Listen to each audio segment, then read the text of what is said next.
Just to avoid any confusion, let me say right up front that I am not Terry Fallis.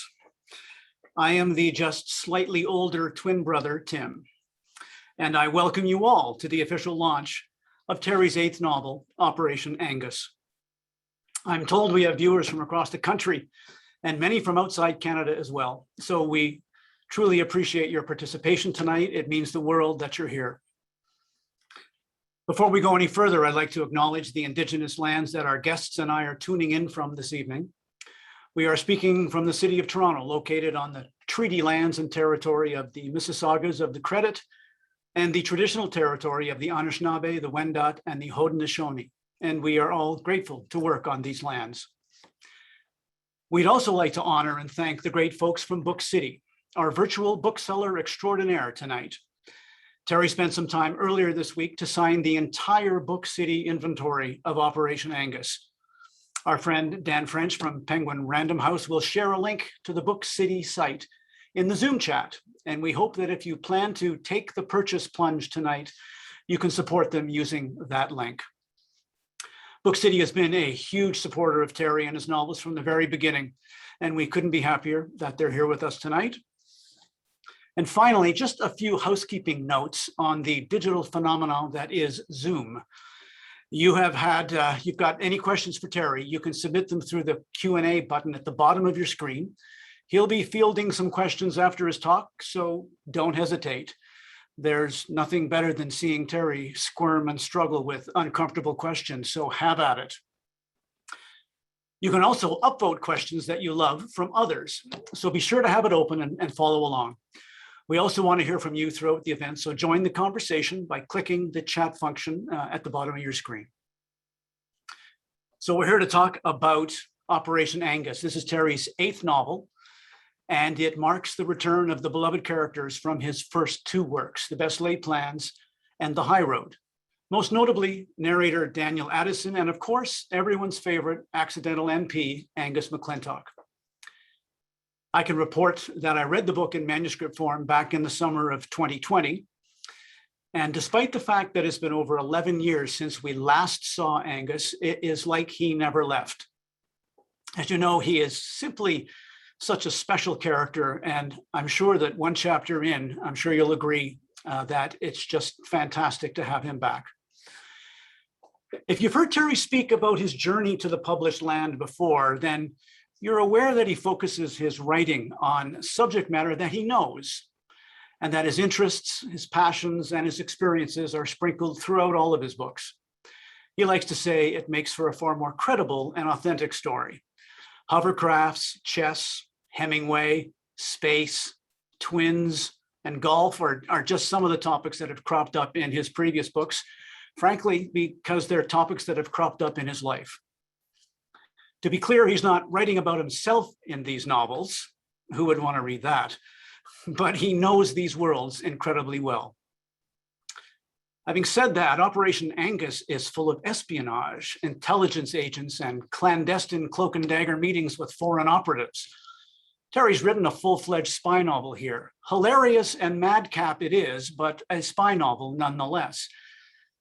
You may be thinking that Terry's never been a secret agent or worked in the intelligence community. He couldn't possibly have credibly applied the write what you know rule to this work. And I would say, think again. For there was a time in Terry's life when he threw himself headlong into the world of crime and espionage while working for an agency here in Canada that actually predates CSIS, in fact. The organization was called LAPI, Leaside Amateur Private Investigators. Surely you've heard of it. Yes, we were 11 at the time. And all along, with our buddy down the street, Robert Hansplant, we worked towards the eradication of crime and corruption in our sleepy Midtown Toronto community. We had secret agent code names, made business cards thanks to Mom's typewriter. We honed our shadowing skills by tracking unsuspecting shoppers at the mall, reporting back to home base via massive circa 1972 walkie-talkies. And of course, we practiced hand-to-hand combat in the backyard. Our first and only case involved finding a parking ticket on the road and searching for that hardened criminal who surely dumped it so that his debt to society could be paid. When we could not find a chapter on discarded parking tickets in the Hardy Boys Detective Handbook, we quickly lost interest and went and played road hockey in the schoolyard.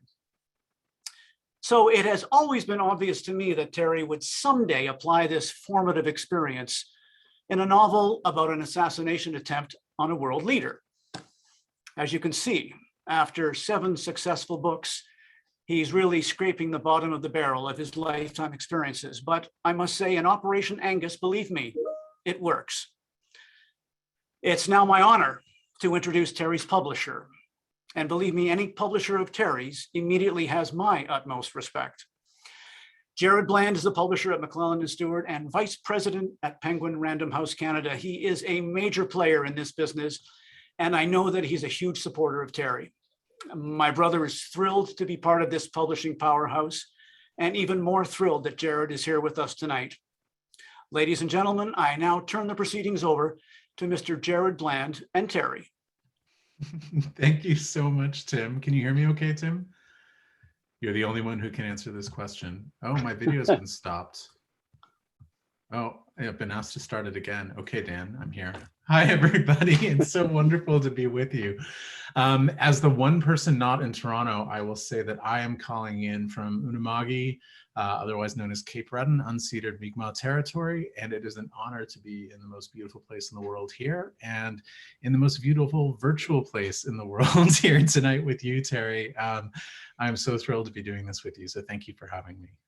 Oh, are you kidding? Thanks for doing this. It's great to be with you, and welcome everybody. Yeah, welcome. So and Tim gave us a little bit of a kind of, well, I always, whenever I see Tim at one of these things, I'm glad. I've never had to go on stage after him, but it's humiliating, humbling at least. That was amazing, Tim. You can check in the chat to see how funny everyone finds you. But I'll give you a little bit of a sense of what we're going to do tonight. I'm going to introduce Terry in a second properly.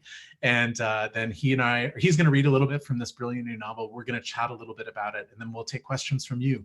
So as Tim said, please put your questions. You can put them in the Q&A. I mean, that's, I think, where they should go. Look, if one happens to land in the chat, we'll try to keep an eye on it and be there too. But the Q&A would be great. Sue Hamilton, I think it might just be your Wi-Fi. I've got all my panels open here and reading the different things coming in. But yeah, we'll be here for, till about 8 o'clock. And we're just thrilled to have so many of you with us, coast to coast, internationally, etc. And for me, what a pleasure to introduce the great Terry Fallis. Terry and I were just talking before this event. We were here together in Cape Breton, where I am, a number of years ago, the last time I interviewed Terry. And that would have been probably for Albatross, the book prior to this.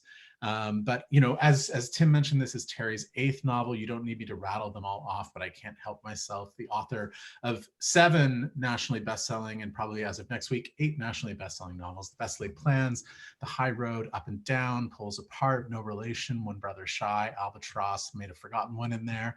But we are, of course, with this book, returning to where it all started for Terry with Daniel, with Angus, and we'll talk all about that. But Terry, as you all don't need to know, I'm sure, is the 2-time winner of the Stephen Leacock Award for Humor, the winner of Canada Reads. The Best Laid Plans has been turned into a stage show, into a television miniseries. He is really, and I know this having been on stage with him in different parts of this country, one of the most beloved writers in Canada. I can say as his publisher, one of the hardest working writers in Canada. When Terry and I first met in this new capacity, I asked him how many events he does. And he said, oh, last year, I think I did something like 135. And I did the math in my head and I was like, I do not know how Terry Fallis sleeps. But he is more committed than anyone to spreading his books and a love of reading to readers across the country generally. So it's an honor to be here with you. As I said, Terry, I'm going to throw it to you to read, and then and we'll take it from there. So welcome, everyone. Oh, thanks. I'm all verklempt, Jared. Thank you for those kind words, and thanks my brother Tim for that scintillating introduction. All right, so I'm going to start right from the beginning because this is a spy novel of sorts. I don't want to get too far into it, or spoilers start happening. So I'm just going to read right from chapter 1, and I'll just read a couple of pages, and then we can have a chat about it. An MI6 agent just asked me to meet her in an hour at a pub around the corner, I blurted out. And what, man? Angus asked. You're seeking advice on what to wear or who should pay? He stood in the doorway, decked out in pajama bottoms and a white t-shirt that proclaimed, "Hovercraft lovers do it on air." By the look of him, he'd been sound asleep when I knocked. Mind you, whether in the House of Commons or his boathouse workshop, day or night, his long hair and beard almost always looked as if he'd just driven through a hurricane in a convertible. Well, I don't really know. I guess I just wanted to tell somebody that I'm meeting a secret agent in a London pub late at night for a clandestine meeting, I replied. Well, Daniel, lad, by my reckoning, if you're saying that out loud in a hotel corridor, you haven't quite grasped the fundamentals of the spy game. Did she actually use the words clandestine meeting? Well, no, I guess I'm just projecting, given the circumstances and all. But you'd better come in. I'm bleeding awake now anyway. And this hallway is not the venue for a conversation about MI6. Oh, sorry, Angus, it's still early. I figured you wouldn't quite be asleep yet. After the day we've had, I'm knackered. Nothing is quite so enervating as an interminable and mind-numbing meeting where people talk too much but say too little. All right then, lad, from the top, Angus said as he collapsed back on his bed. 10 minutes ago, which would have been at 2050, I began in my most authoritative voice, but stopped when Angus lifted one eyebrow so high it threatened to break free from his forehead. What? I asked. 2050? Have you joined the military? I'm just trying to bring some clarity to the story's details and avoid any confusion. It just sounds a tad pretentious, and I fear it would soon be annoying. Annoying? I don't know why. I've only been doing it since 2100, I said, checking my watch. Besides, I'm really just trying to get into the spirit of the evening. They always use the 24-hour clock in spy novels. James Bond never arrives 12 hours late for a secret rendezvous because MI6 uses the 24-hour clock. Oh, sorry, lad. Did you say something? I must have drifted back to sleep there. Now, can you move the sheep into the shearing pen with a wee bit more alacrity? Of course, but I don't know why we have to bring sheep into this. Anyway, the text came into my personal cell phone, not my government-issued mobile. So the message was clean, off the grid, and off the books. What are you spouting now, Tom Clancy or that Ludlum lad? Suffering, Daniel, get to the point. Okay, so here's her text. And I read, I was in the briefing with you today, the no longer young woman seated at the far side of the room from you and saying nothing. I'm MI6. Please meet me at 2200 at the Copper Cup Pub, back corner table, dark blue dress. It's important, strictly confidential, and very unofficial. While frightfully cliche, tell no one and do come alone. Well, I didn't know how we're gonna find you a dark blue dress to wear in the next hour, Angus said. I think that's what she's going to be wearing. Ye gods, Daniel, can you not tell when I'm having you on? Right, sorry. I'm a little nervous and maybe a little excited. So where is this Copper Cup? I've not heard of it. Well, I Googled it. It's just around the corner from here. She must know where we're staying. Daniel, she's MI6. She probably knows what you had for breakfast and the brand of underwear you favor, Angus said. And one thing's certain, you'll not be on your own, a lamb to the slaughter. I'll be your... Angus snapped his fingers in search of the right word. Watson? No, not him. Robin to my Batman? Certainly not. Sancho Panza? Ach, no, there'll be no tilting at windmills tonight. Wingman? And that's my final offer. That's it, Angus said, raising his hands in triumph. Aye, wingman. I'll be your wingman. I wasn't sure a wingman was a good idea. On the other hand, two heads are better than one when venturing into uncharted waters. A paddle wouldn't hurt either. But her instructions were not to speak to anyone and to come alone, I pointed out. She might bolt if we both show up. No, I didn't think so.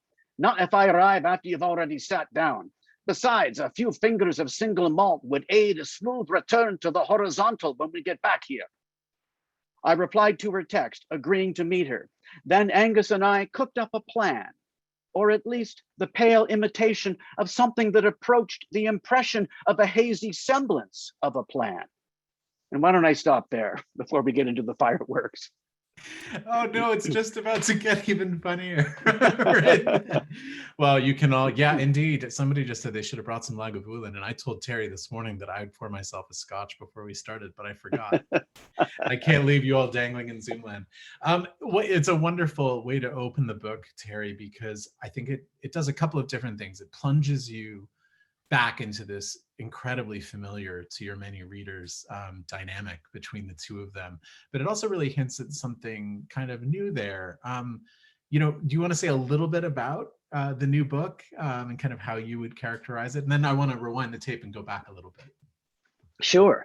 Well, I always like to try something a little different in each of my novels. And I know there are probably plenty of readers who think that there's so many similarities across the novels that they're all quite a bit alike, actually. But in each one, even if it's just a subtle change, I'm trying to do something a little different to challenge myself as a writer. So I'm not completely repeating myself. And I've always been a fan of thrillers. I don't read them all the time, but I always enjoy them when I do.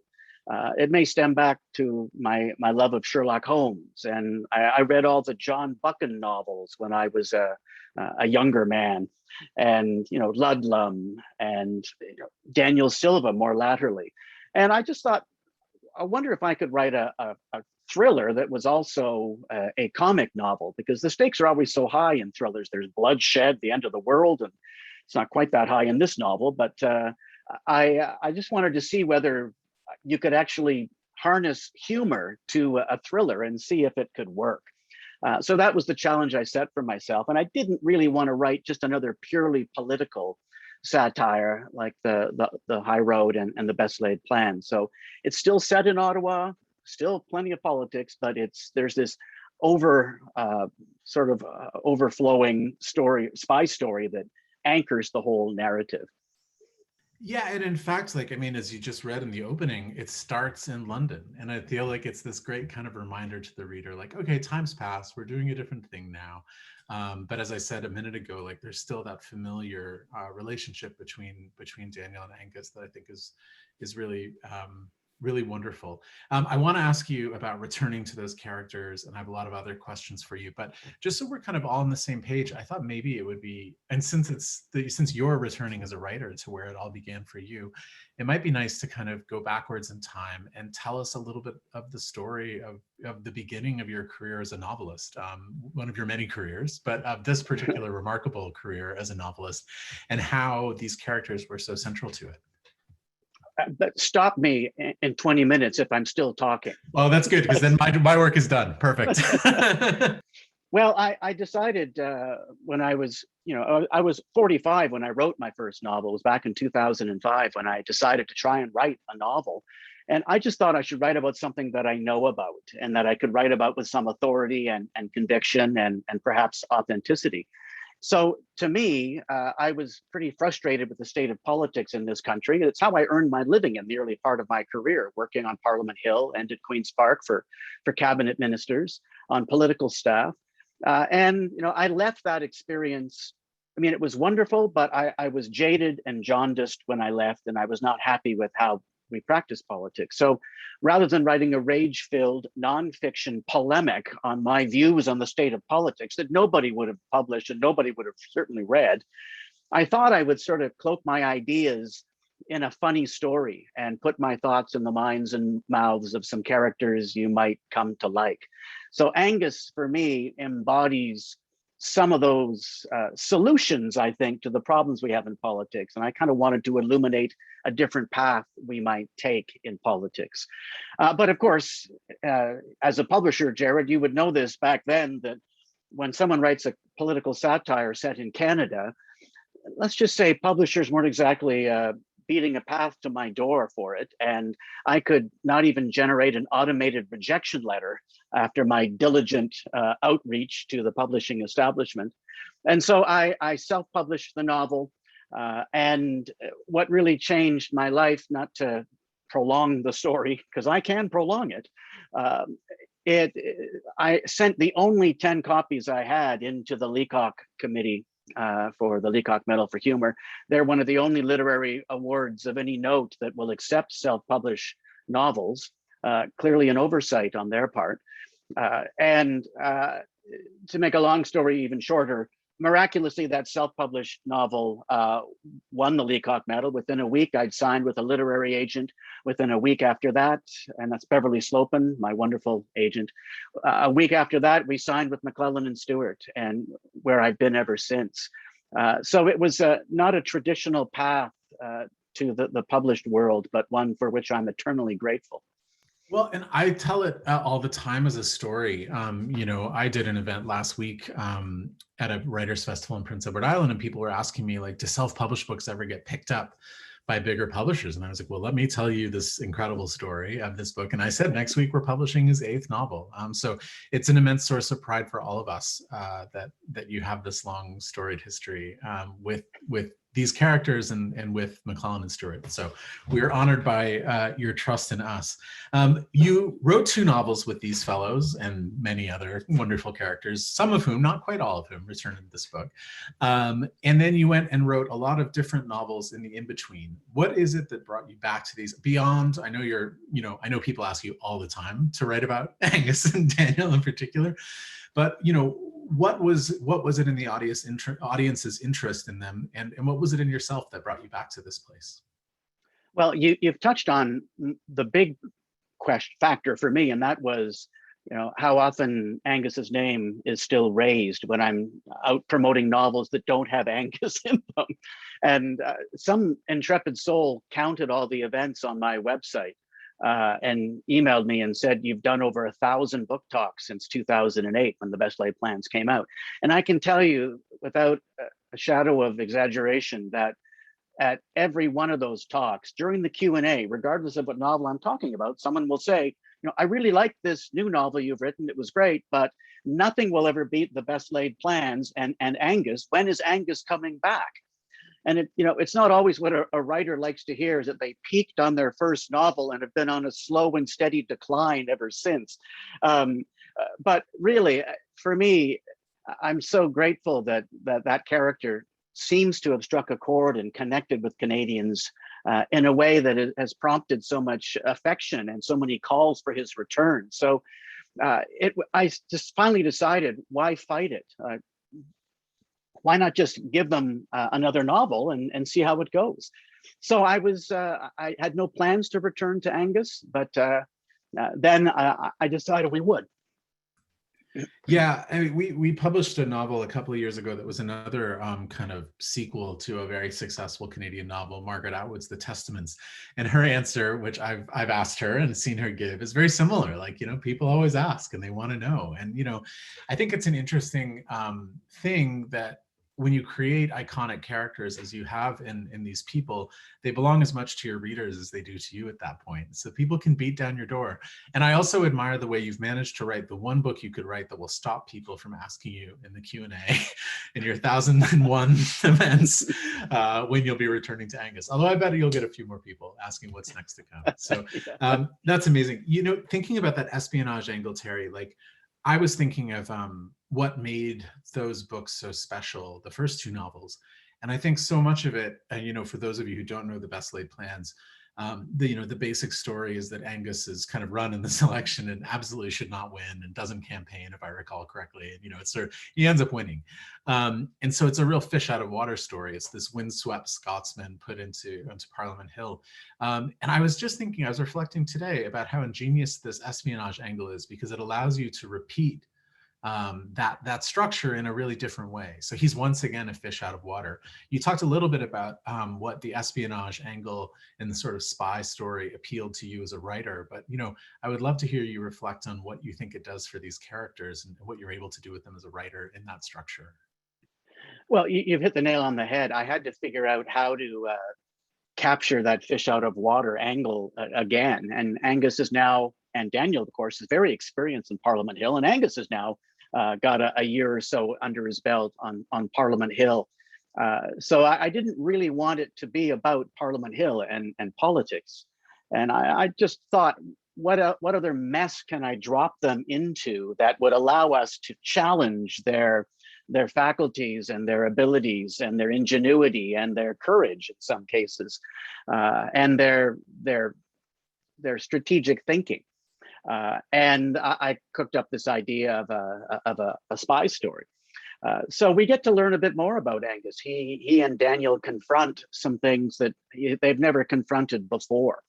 And what you see, though, is that Angus, being true to his honest, forthright, ethically driven, principled approach, that's what drives him in every aspect of his life, including when he is trying to figure out how to thwart a Chechen sleeper cell from assassinating Vladimir Podovkin, the fictitious president of Russia. Well, I'm glad you've mentioned Vladimir Podovkin, because I mentioned this to Terry this morning when we were talking, but this book is, in a way, kind of wonderfully riffs on and engages with current events, like, let's say, some narrative threads in geopolitics and that sort of stuff. Our managing editor at McClelland Stewart, I don't know if she's watching tonight, the brilliant Kimberly Hesses, who makes every book we do possible, came to me at one point during this novel. Terry's brilliant editor, Bob Machohan, has been on parental leave, so I've been filling in, working more closely with Terry on this one. And so Kim came to me and said, okay, I just was looking through the pages and I noticed that there's a President Vladimir Podovkin, and do we need to get this novel lawyered? Because this might be a little bit too close to and then I was thinking, you've managed to publish this book into a federal election. Like, so how have you kind of dealt with the buffeting winds of current events as they've changed, as you settled into this story? Well, part of using current events or events in the recent past as a backdrop, part of that is trying to add some reality, some realism to the novel to make it more believable. And certainly relations between the United Kingdom and Russia are at an all-time low, because members of the FSB, the successor to the KGB, have been going on to British soil and poisoning and sometimes killing Russian dissidents, former Soviet dissidents. And that is one of the issues that is at play in this novel. So I take something that's real and I drop it into a fictitious scenario so that it adds a bit more credibility to it. And the election, I had to call in a lot of favors with friends of mine in the Prime Minister's office to get the election called to coincide with the launch of the novel. But no, I don't know what it is about that, but serendipity has followed these three novels, The High Road, The Best Laid Plans, and now this one, with the timing of various things. I think it was in The High Road that the election date in The High Road is the exact date of a federal election. And I had written the novel 8 months earlier. So it was, I don't know how it happens, but I'm just happy that the timing worked out that way. And maybe it'll help people get through this election and make a thoughtful choice. Yeah, I was going to say, it can help people make a thoughtful choice. It can remind people of values that are important in our leadership and in our politicians. And also, like, I don't know about you, but we're like halfway through this thing and I could use a laugh more than ever. So like, it's a perfect time, I think. I think one of the reasons that those books have such serendipity is because of your own history in politics and your kind of rootedness in that headspace. When Tim was doing his great introduction earlier and talking about, was it LAPI, your LAPI, sorry, your youth detective agency. I'd often wondered if you'd been a spy at a point in your adult life, because it's usually people like you, who worked in politics, kind of, you marketing and communications and public relations. Like, you could easily be doing a sort of double. Not that you can comment on it, I know, but I couldn't possibly say anything about that. But just as with the last novel in Golf, you're once again writing what you know. The other thing I was thinking about that espionage angle is that you're a famously intricate plotter of novels, and we've talked about this before, in terms of how you work through an outline and build toward a novel. But writing an intricate spy story probably puts even more demands on it. I wonder if you could just tell the audience, many of whom are writers, I'm sure, or would like to be one, if you can talk a little bit about your process and how you bring an idea to the page in such a fully realized way. Sure. Well, I think it starts really with my engineering education. I'm an engineer by academic designation, and I've always been sort of methodical in how I approach things, whether it's deciding how best to cut the lawn, what's the most efficient way to cut the lawn, to writing a novel. And I just find that uncertainty is the enemy of my writing. So I need to know the story before I actually write the manuscript. So I am an inveterate planner. If it takes me 18 months to write a novel, which is about how long it takes, I'm not writing complete sentences. I'm not writing the manuscript until the last 4 months or so of that. I spend the first 14 months planning the novel, thinking it through, walking through the stories, setting out a chapter map, doing bullet points for each chapter, making sure the characters are all developed, knowing the settings. And I never have writer's block, because by the time I'm writing the manuscript, I have a 90-page chapter by chapter bullet point version of the novel, which allows me at that stage simply to commit all of my questionable cerebral powers on the act of crafting sentences. No part of my brain is worried about what my characters are doing, because I know what they're doing. I've known what they're doing for months and months by that stage. So I leave the writing to the very end. And it is kind of an engineering approach. Engineers use blueprints when they build a bridge. I develop a blueprint so I can write my novel. And I find I take that approach in almost everything that I do in different forms, but those principles remain there. Yeah, I think it's a really beautiful thought. And, one of the I'm fortunate to get to work with so many different writers, and every one of you does it differently. Oh, yeah. But you're the only person I know. I think you once told me the word count of one of your outlines. And I thought to myself, like, he really just has to go in and add prepositions at that point. Like, it's a novel, you could publish it. So I always love hearing that story. It's amazing. I was doing a little reading this week preparing to interview you, and I came across an interview you'd done with the McMaster University Alumni Magazine, and they were talking to you about your engineering degree, and you remarked that you hadn't really ever worked as an engineer after that, but that mindset had informed absolutely everything you do. And I think it similarly informs your methodical nature in terms of events. Like you mentioned, the 1,000 events that you've done in between the last Angus novel and now. And, I've seen you do those events. People have been talking about them in the chat here tonight, saying, come back to our book club. We hope we can see you here. It is an incredible thing you do for your readers, and for readers of everyone. It isn't, I'm always struck when I see you at a festival or something like that, where you'll be talking to people who've never heard of Angus or never read one of your books, but your natural kind of intelligence and warmth and humanity always brings people to those stories. So that's good for books everywhere. I'd imagine in light of that the last couple of years have been very difficult in terms of being in your beautiful library there, but not out having that connection. Can you just share a little bit about how that shift has been for you as a person who's so connected to his audience? Yeah, that has been difficult, because I really do like meeting the readers and talking with them face to face. So when the pandemic hit, all of those events that I had scheduled were either canceled or switched to Zoom. Sometimes I would record a video and send it off to some place that would normally have had me visiting them.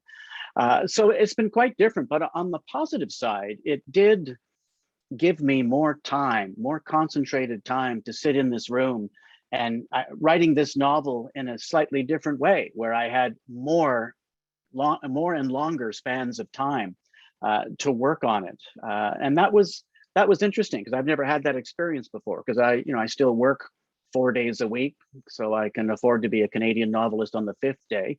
And the writing gets squeezed in around the other parts of my life. So this was a little bit different in that I could spend more time in this room. And we built this room when we renovated our home about 13 years ago now. And I always planned to spend a lot of time here and write. And that's been really nice, because I haven't been to my office. I've been working from home, and it's been terrific.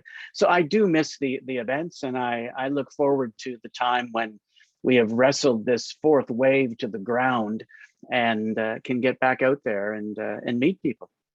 Yeah, well, you've got a long list of people asking attendance already in this chat. Phyllis Fleming really wants you back at Jessica's Book Nook in Thornbury. I've been to that store, but I've heard it's amazing. It's a great store. I get to spend some time up there thanks to a generous who lends us her cabin. So I'll be popping in there next. We're going to switch to audience Q&A. There's so many excellent questions here. We won't get to them all, unfortunately, but there's one that kind of to the last question I'd planned to ask you. So I'm going to toggle over and ask Jill's question, and then I'll ask you my question springing off of it. But Jill wanted to know, how has Angus changed in the past 13 years? Well, interestingly, he probably hasn't changed very much, because while the novel came 13 years after the first one, it actually is set about 3 weeks after or a couple of months after the high road ends. So we are back in time and there is no pandemic. But Angus is one of those people, I'm not sure change is something that he's very good at. He comes, I think, fully formed as an intelligent, thoughtful, kind, but direct person driven by principles and honesty and ethics. Just the kind of person I think we want marauding around the corridors of Center Block on Parliament Hill. So I'm not sure he's prone to too much change, but because I think he's pretty well evolved already. But I can tell you, I was worried about starting this novel, because I thought, geez, I haven't even read those novels in more than a decade. And I didn't actually read them. You think I might, but I didn't. I didn't read them before starting this novel. And I wondered whether I would still know the characters. And I have to tell you, as soon as I started mapping out the story, it was like, well, Tim said in the introduction, like no time has passed. I was immediately thrust back in that era. And clearly those characters sort of were entrenched or embedded in me, because I had no trouble slipping on that comfortable sweater again and writing those characters. So it was really fun for me, and a good lesson for me that, that you can do that after 11 years and the characters are still there. Yeah, they're still there. Yeah, I remember once reading, someone asked Sinclair Ross, the Canadian novel, early 20th century, which of the three kind of main characters in his novel, As for Me and My, was based on him. And he's like, oh, they're all me. Like, I just split myself up and put myself in all of them. So when you have that intimate connection with your character, those people live there, and you're able to return to them in this book. I asked that question knowing that you would give the answer, noting that time lapse or kind of lack of time lapse, because while not a lot of time has passed for Angus, a lot has passed for Terry. And I wonder if you can just reflect in that returning to them, how has Terry changed in those 13 years as a writer or as a person? And what did you bring to newly that you didn't have before? Wow, that's a great question. And I wish you'd warned me of that one, Jared. That's the one I didn't give him a heads up on. That's true. Right. That's mean. Well, it's funny. It has been, I can't believe that we're now at the 8th novel and that it's been 13 years since the first one. That has flown by in an instant. And you might think that I might have a little bit more confidence in writing a novel because this is my 8th. It's actually not true. That doesn't happen. Each novel you think, oh my gosh, am I going to be able to do this again? Am I tapped out? Can I do it one more time? And so I always kind of worry about that. I think a lot of writers are fueled by self-doubt. And I think it's not an uncommon state for a writer to be in.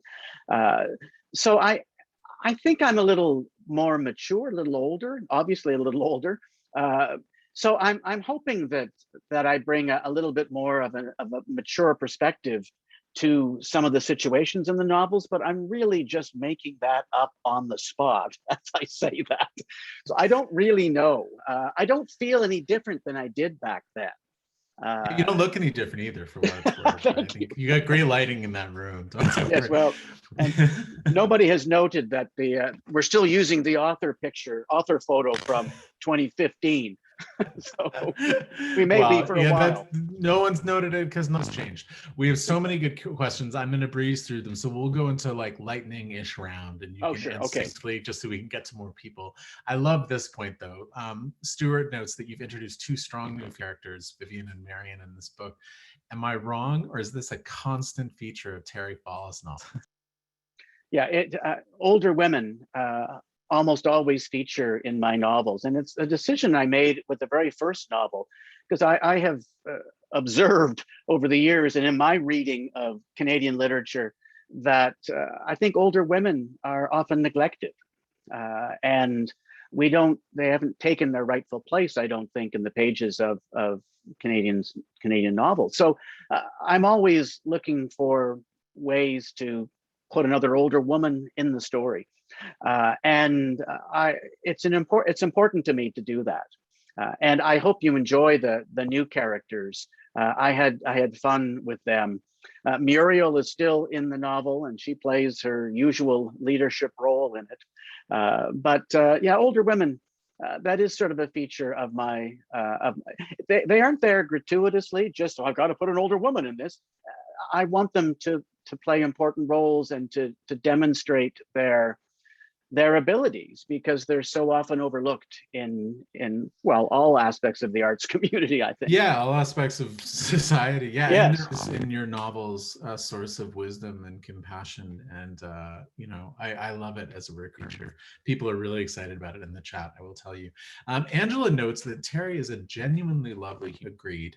We can connect with his characters because he has such heart. Also true.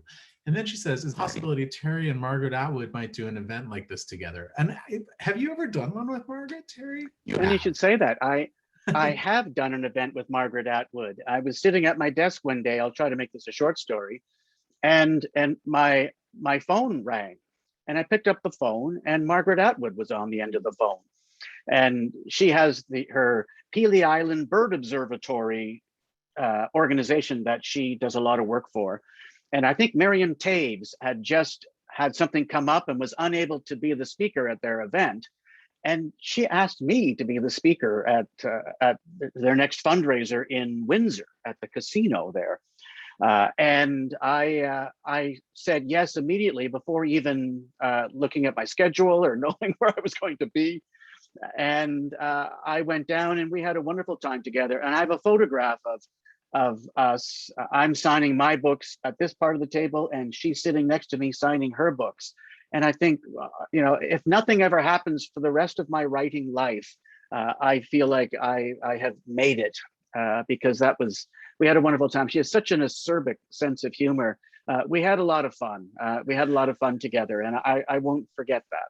No, and she would like Angus as a person, I think she yes. Similarly is quite straight shooting and funny. That's great. This is a sort of quick one. We've answered the second half of this, so I'll skip it, but I love this question and I share it. As a fellow fountain pen aficionado and aspiring writer, I find myself curious about your writing habits. Do you handwrite or prefer to type when you are in creating mode?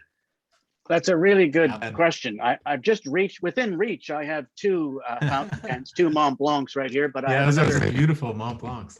I have another 15 just right there. But no, I actually do very little, believe it or not, despite my affinity for and affection for fountain pens. I do a lot of notes in fountain pen, but I'm onto my computer pretty quickly. I find it so much easier to change things around, and I'm always, I edit my outline. So I'm editing everything in the moment. So fountain pens in particular wouldn't be very good for that, but I do love them and what they represent. Well, as I've been reminded here tonight, as I tried to read my own notes that I wrote this morning, the reason I prefer to type is read it later, unlike my own written with a fountain pen, illegible scrawl. Mark wants to know if the tension and action that happened in Albatross were a bit of a warm-up. Did you get a taste for writing after that to this? It's a great question. It is a great question. And that I knew when I wrote that scene in Albatross, that takes place on the roof of the Burj Al Arab Hotel. I knew that I was going to be writing an Angus and Daniel spy story next.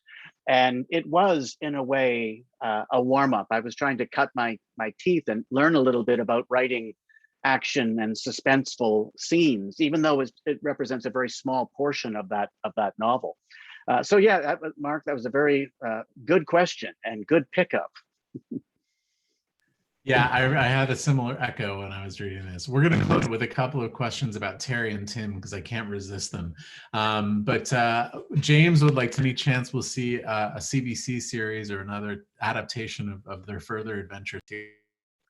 Well, believe me, I would love it if that happened. That was so much fun being involved with that. And I actually had a cameo in the 6th episode, which I think put an end to my acting aspirations, but it was so much fun. So believe me, I am ready to receive overtures from anybody who might wish to turn Operation Angus into something for the small or the large screen. No nibbles yet, but it's only been 3 days since the novel came out. People can write to Bev Slopin and, That's right. and get the rights there. Before we go to our last question, anonymous attendee wants to know, this is a real put you on the spot question too. Of the books behind you, which is your favorite? That's a really good question.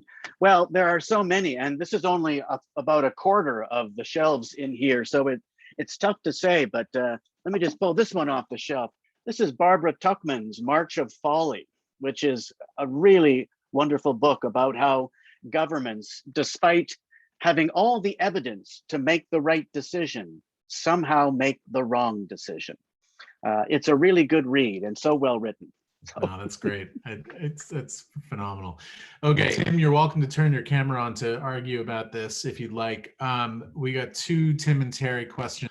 The first is, how similar are Terry and Tim? And then a supplemental question, is one brother shy of the other, as in your book? Okay, good question. Well, I'll start, but we are really very similar in most ways, and maybe a couple of differences, but really we're almost interchangeable in many ways. We look the same, we sound the same, we often show up at the same family events dressed the same, which is never intentional. Believe me, it just happens. I don't know how it happens, but it does. And we're still, unlike all twins, but we are still very close. Despite his jibes in the introduction, we talk to each other a couple times a day. We still play ball hockey in a league together. So yeah, we're very close. So, and I know nothing different than having a twin brother. So I don't know what it would be like not to have one, but I'm glad I've had one. Well, neither of you seem shy. Is one of you shyer, and who's the better golfer? That's my last question. Well, I think over the years, I probably am. I can edge him in golf ever so slightly.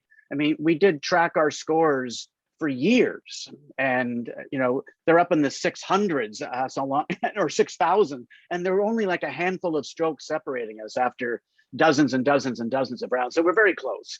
But I think both of us have a similar personality. I don't think either of us are particularly shy. So that One Brother Shy novel, it was just, I know about twins. I knew nothing about the trauma that was at the core of that novel. Yeah. That was nothing we've experienced, but I just know what it's like to be a twin. So I wrote about it. Well, it's been wonderful to have you both here. Terry, I know you wanted to have a quick minute at the end to say a few things, and then I'll close us out. That's great. Yeah, writers seldom have the chance publicly to thank people. And what better time to do it than at the launch of a new novel. So I really want to thank, first of all, my team at McClelland Stewart, Penguin Random House, Bhavna Chauhan, who may or may not be watching. I know she's a new mother, for which I'm really grateful. I'm really happy that that's happened for her as a parent myself. But Bhavna, my editor, has made the last novels we've written together or worked on together so much better, and the novel would not be the same without her. In fact, there'd probably be 10,000 more words in this novel were it not for Bhavna, and believe me, that makes the novel better. So thank you, Bhavna. Jared, you've been such a big help to me over the years that we've worked together, and your leadership has been important, and your encouragement. And just to have such a lovely guy to deal with is nice too. So thank you for that. I want to thank Aaron Kern, who was my eagle-eyed copy editor, Dan French, who actually pulled all of this off together. He is my stalwart publicist and has been for several years, and keeps me in front of the right audiences at festivals or other events. And I'm grateful for that, because it's a tough job, and I don't think the publicist ever gets the recognition they deserve, having come out of that world myself. Aaron Kelly in marketing, thank you for all your brilliant marketing stratagems that have helped put this novel, establish it in the marketplace right now. And Matthew Flute designed the wonderful cover. I had no idea what we were going to come up with for the cover. I was at a complete loss. And Jared and I kicked it around, and Matthew came back with this. And really, it's just, I love it. So thank you for that. I need to thank my longtime literary agent, Beverly Slopen, who took a chance on me when nobody else would back in 2008. We've been together ever since, and a great team. So I'm grateful for her support. I want to thank Phil Gursky. He is a 30-year CSIS veteran. And we met and chatted about various things, and his experience and insight into the intelligence community helped, I think, make this book a little more believable than it might have been had I just been spinning the tale out of my own vacant head. So thank you, Phil, if you're watching. Just a couple more. I want to thank what I call my editor emeritus, Doug Gibson, for his wisdom and his friendship. Thank you, Doug. Thank my brother, Tim. He knows how I feel about him, and thanks for doing a great job tonight, Tim. And finally, to my wife, Nancy, and our two sons, Calder and Ben. When I started writing in 2005, and then was published in 2008, our lives changed a little bit, and I wasn't around as much. And the family bears some of that burden as well, and I'm grateful for that. They've been so supportive, and they keep me rooted in my most important story. So thank you to them, as always. And finally, thanks to all the people who came to this event. It's great that we could have people tuning in from other parts rather than just be in our little pub at the Dora Kehoe on Danforth Avenue in downtown Toronto for the launch, which has been our tradition. So thank you all for coming. I do miss their whiskey selection. I just have to say, Terry already thanked Dan French, but Dan French, our brilliant colleague, is extraordinary and has worked so hard on this book and everything Terry related. So thank you, Dan. And huge to Book City, our phenomenal book selling partners. We love you, Book City. You're the best. We're so grateful to present this with you. Dan just put the link back in the chat. Please go buy a book, support Terry. Book City will do a beautiful signed copy. And thank you, Tim. It's been wonderful to be here with you. And yeah, to be with you all tonight. This has been a real bright light for me. And I'm grateful to all of you. So thank you so much. Have a great night. Thank you all. Bye-bye. Bye. Take care.